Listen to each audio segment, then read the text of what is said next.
cantidad de átomos de oxígeno existen en un mol de moléculas de dióxido de azufre? Entonces, para resolver este problema necesitamos conocer el concepto de mol. Un mol de cualquier sustancia, ya sea que esté formado por moléculas, átomos, iones, va a ser igual a 6.023 por 10 exponente a la 23 moléculas, átomos, iones de esa sustancia. Y para hacer un ejemplo sencillo, es que el mol nos ayuda a relacionar lo microscópico, lo que no podemos ir a ver con nuestros ojos. Yo no me puedo hacer pequeñito como cierto superhéroe del MCU y ir a contar molécula por molécula. No puedo ir a hacer eso, pero algo que podemos hacer muy bien nosotros es pesar. Y si relacionamos el peso de una molécula con su peso macroscópico, que es lo que yo pongo en una balanza, ese será el mol. Así que, por ejemplo, si yo pongo aquí una balancita, y en esa balancita yo pongo un vasito, y en ese vasito yo pongo agua. Yo lo relleno con agüita, y una vez que lo rellene con agua, voy a ponerle agua hasta que la balanza pese 18 gramos. La molécula del agua está formada por hidrógeno, oxígeno e hidrógeno. El peso que le aporta cada uno de esos átomos forma su masa molecular, y cada átomo va a tener peso diferente, ya que el átomo de hidrógeno tiene un tamaño diferente al átomo de oxígeno. Al tener un tamaño diferente, pues van a tener pesos diferentes. Así que podemos hacer lo siguiente: vamos a sumar los pesos que aporta cada uno de los átomos involucrados. En este caso, un oxígeno tiene el peso atómico de 15,99 unidades de masa atómica. Este dato lo sacamos de la tabla periódica. Y para efectos del problema lo voy a redondear a 16. 16 por 1 son 16 unidades de masa atómica, lo que me aporta un átomo de oxígeno. Tenemos dos átomos de hidrógeno. Cada átomo de hidrógeno me aporta una unidad de masa atómica. 2 por 1 me va a dar el número 2. Si sumamos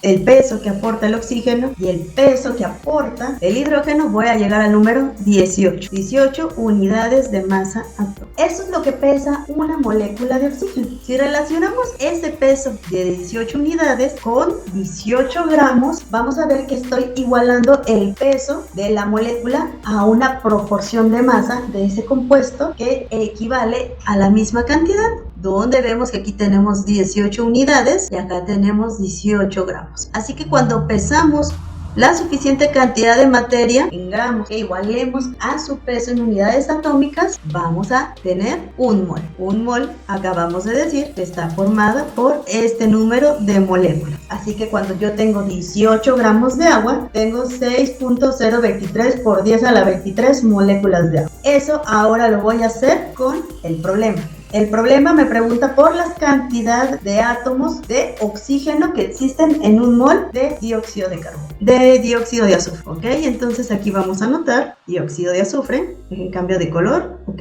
verde. Dióxido de azufre está formado por un átomo de azufre, 2 de oxígeno. Voy a redondear el peso del oxígeno a 16 y vamos a poner el de azufre.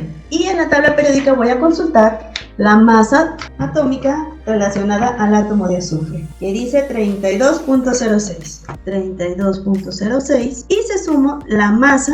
Aquí ahora voy a poner aquí 32.06 y debo de multiplicar el peso 16 por 2 átomos de oxígeno. Esto me va a dar también 32. Sumo los pesos parciales y me va a dar 0, 6, 4, 3 y 3.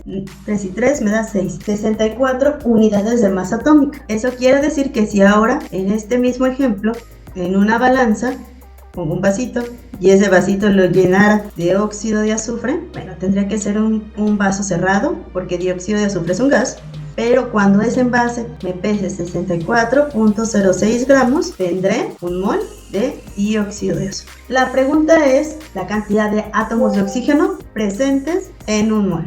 Vamos a determinar el número de átomos. Vamos a poner aquí que yo quiero el número de átomos de dióxido de azufre, partiendo de que me están diciendo en los datos que hay un mol de dióxido de azufre. Yo sé que un mol de dióxido de azufre tiene 6.023 por 10 a la 23 moléculas de dióxido de azufre. Ahora voy a poner el siguiente factor, que una molécula de azufre me va a dar 2 átomos de oxígeno. Vamos a simplificar términos comunes como es mol de óxido de azufre con mol de dióxido de azufre. Vamos a simplificar el término moléculas de dióxido de azufre con molécula de dióxido de azufre. ¿Y quién me queda? Átomos de oxígeno, que es lo que me interesa. Numéricamente voy a multiplicar el 1 por 6.023 por 10 a la 23 y luego lo voy a multiplicar por 2. Y vamos a ver cuánto nos queda. Entonces nosotros tenemos un mol, lo vamos a multiplicar por 6.023 por 10 a la 23 y luego lo vamos a multiplicar por 2. El resultado es 1.20 por 10 a la 24. La respuesta correcta es el inciso B y lo vamos a anotar aquí. Número de átomos de oxígeno presentes es igual a 1.20 por 10 a la 24. Así que en un mol de este compuesto, esta es la cantidad de átomos de oxígeno presente.